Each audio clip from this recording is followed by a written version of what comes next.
I just got a package in from LuvNailz, so let's see what I got. I didn't get a lot. 2 of the items I needed replacing on, and 2 items they accidentally fell into my cart. So the first one is from Ugly Duckling. It is their clear acrylic powder. I just finished my clear acrylic powder, and I honestly don't go through this all that much since I don't use liquid and powder.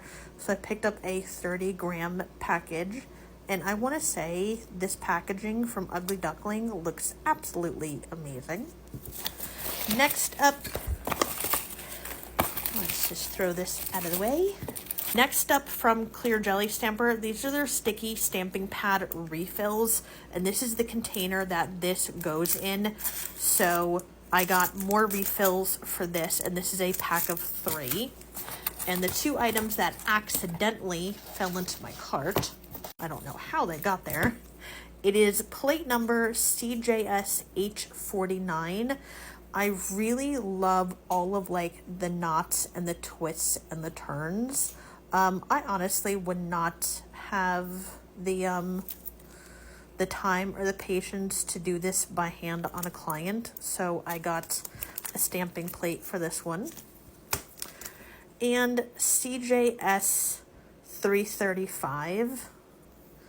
And this is the stamping plate. Sometimes I like using, instead of the layering part, I'll just use the outline for like abstract work. And I like the fact that this has a lot of different like leaves on here. But I also like these patterns here on the bottom. I like different things with abstract work. So that's why I grabbed these 2 plates, because you never know what you're going to need and when. These are sticky pad refills, and this is this is the actual sticky pad system, which is almost like a lint roller, but it's just flat pads. So let me show you how to refill this. You gotta peel the bottom one off, which of course it didn't. Hold on, be right back.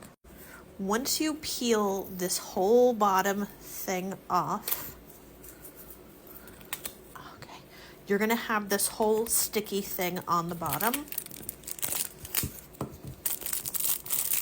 I'm gonna go in and open this here.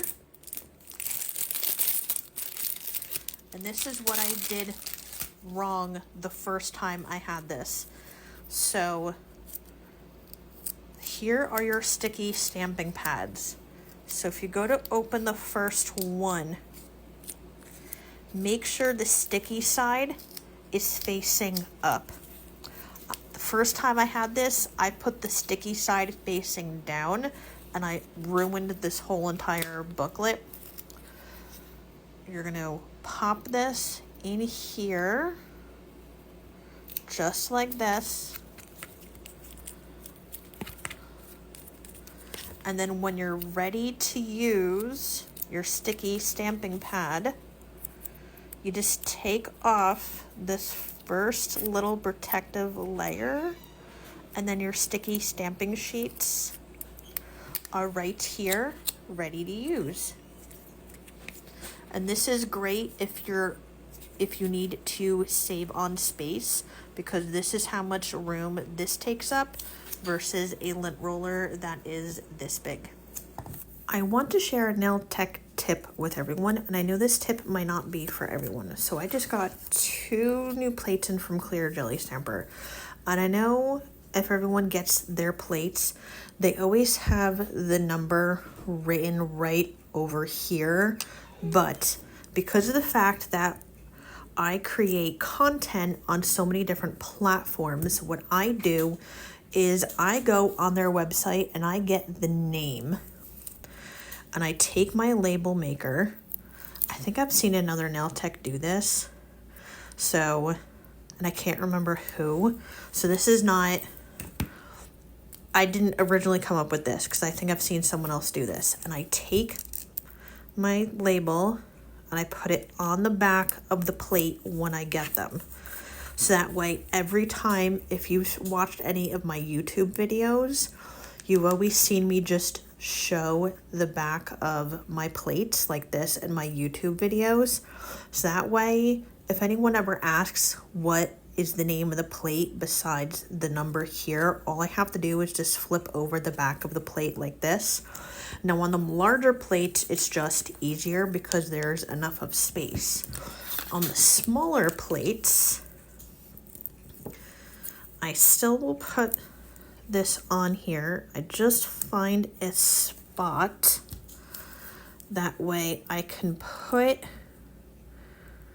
this and you see the name and the number like so.